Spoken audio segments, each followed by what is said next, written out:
There's the sustainability reason to consume less and the resilience reason. And they're both important, and it's interesting how much overlap there is between the practices of sustainability and the practices of resilience. In this context, there seems to be almost 100% overlap. The same practices of self-sufficiency, frugality, exploring renewable energy can take the same form whether you're being driven by sustainability reasons or wanting to be able to adapt if you find yourself with less money or with more insecure financial situation or a contracting economy.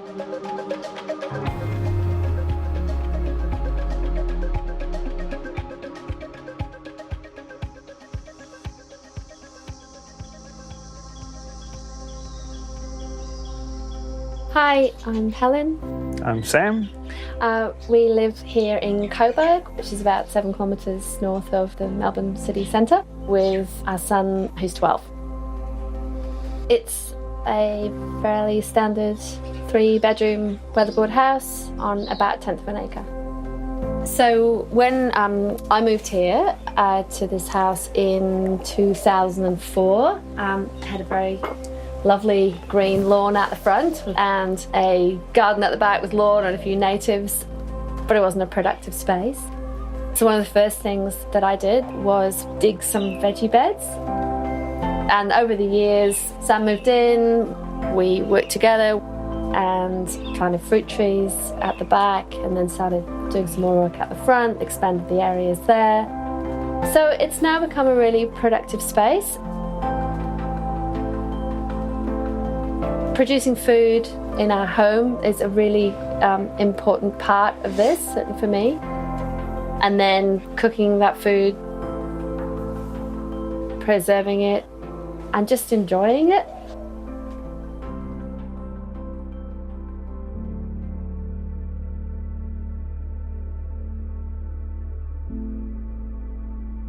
The more you read about environmental problems, the more you read about social justice issues, the more you learn that the world's going in a difficult direction. We're grossly over-consuming the planet's resources. There are literally billions around the world who are, by any humane sense, under-consuming, and yet even the richest nations, even the richest people are still seeming to seek ever more and more. If it's the case that we're in ecological overshoot, while billions still need to lift their material living standards in some form to live well, that implies that the most over-consuming nations and regions of the world need to contract, not through recession, but through sort of planned, deliberate contraction. That's what degrowth means. And it seems to me to be the only coherent way to move toward one planet living.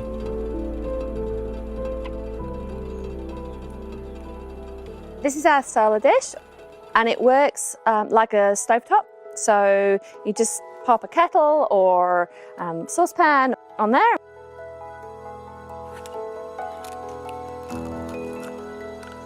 Uses the power of the sun to heat up.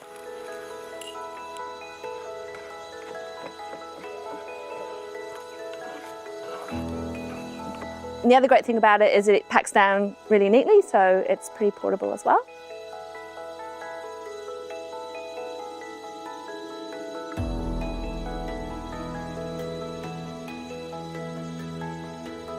One of my passions and concerns is the role of energy in the civilization that we find ourselves in. There's this widespread idea that we'll simply be able to transition to green energy, solar panels or even nuclear power, and maintain this way of life. I've come to the position that we probably can't run a globalized consumer society purely on renewable energy, and that's made us think through a range of energy practices that are trying to build resilience and to kind of deal thoughtfully, coherently with the problems of peak oil and climate change. In our suburban plot, we have started by putting solar panels on the roof. About 5 years ago, we put 2 kilowatts on. And then when we disconnected from gas about 6 months ago, we put another 4 kilowatts on.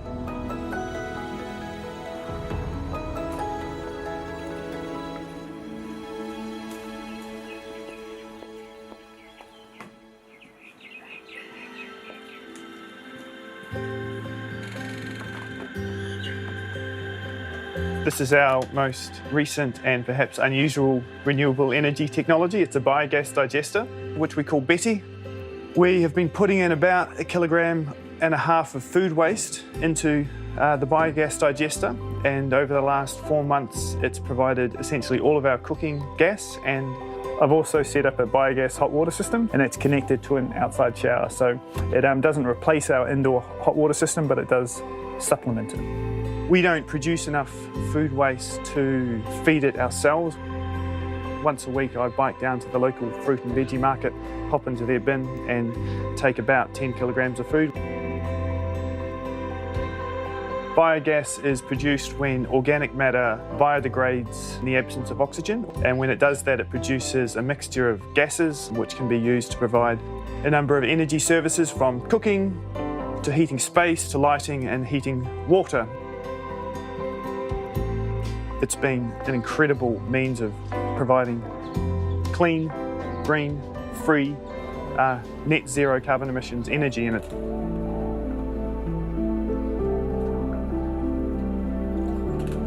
For me, the first year of doctoral study, you have this extraordinary privilege of essentially having to read a lot, and through that exposure to environmental literature, social justice literature, I came across the writings of Henry David Thoreau. Thoreau's message essentially is to explore the good life in non-materialistic ways, and that struck a chord with me.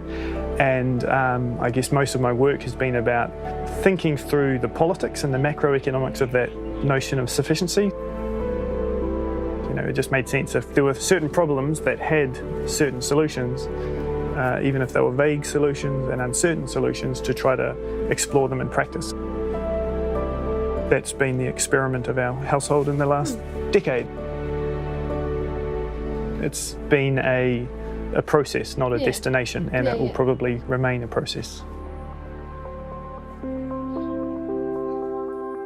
My upbringing was very much centred around growing your own food and making things and repairing things, not necessarily for environmental reasons, more related to being less wasteful and being self-sufficient.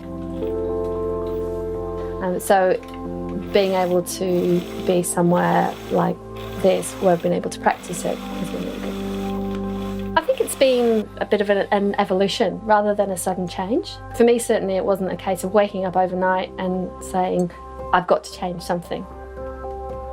We have this tenth of an acre in Melbourne suburbia, and we recognise that there is a privilege that comes with that, and that not everybody can access, especially in Melbourne. Like, we probably wouldn't be able to afford this house if it was purchased today.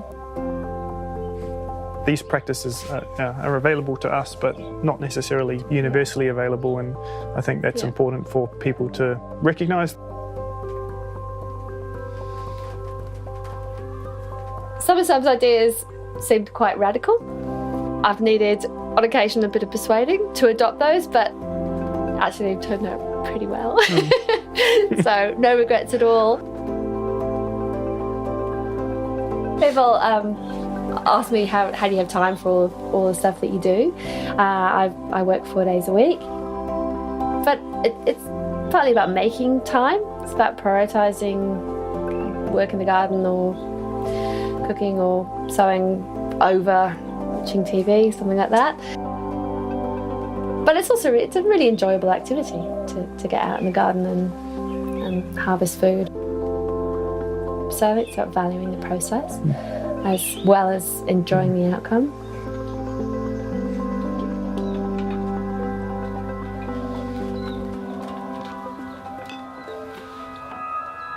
And, we both have been able to work about 4 days a week each, which again we recognise as a privilege, but also it's been enabled by us being pretty frugal and thoughtful with money, and practising voluntary simplicity, living as simply as we can in a material sense. And when you kind of go through the various aspects of a household's outgoings, you can often find that it can be trimmed. So this is our car. We generally don't use it all that often because we cycle or we take public transport most of the time. So we recently put it on the Car Next Door platform. It enables people that are close by to rent your car when you're not using it. So it's all done through an app. When somebody books the car in the available time, they're given a code for the lockbox, and the person can then go and get the key and off they go.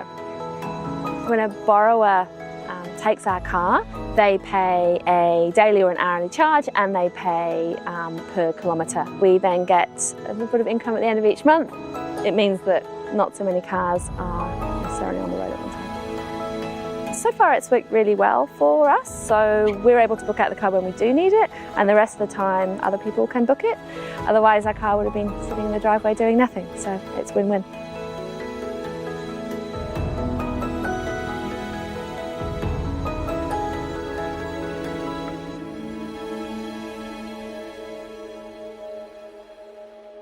There'll be, again, households that won't be able to tighten the belt easily, but I think in Australian affluent society there are lots of households that would be able to consume considerably less, and that means you're less committed to working those hours to pay for that consumption.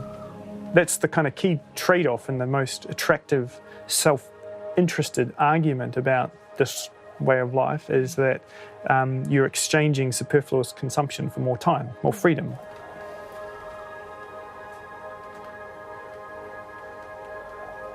It looks as if the burden is going to be on individuals, households and communities to be the prime driver for change. And so it's not that that's necessarily the best or the most efficient way to do it, but if people come to the conclusion that they can't rely on governments, then it follows that the drivers for change have to be ordinary people at the grassroots level getting active. And so that's what's motivated us to do everything we can here, but household action in itself has its limitations. These are ultimately systemic structural problems. Then the question becomes, how can household action help change those structures? I think that's where community engagement becomes important and collective action becomes important, and also to think through the question of how structures change. There will never be a politics or a macroeconomics of sufficiency until there is a culture that demands it.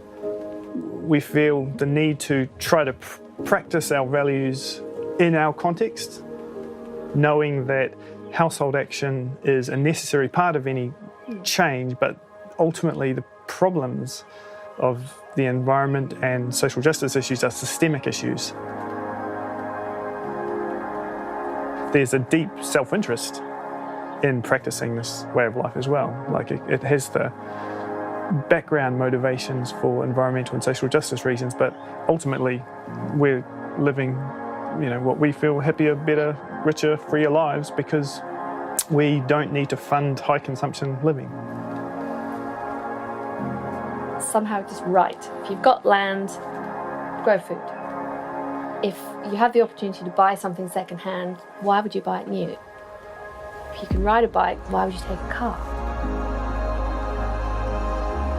But it just feels right to do things that way.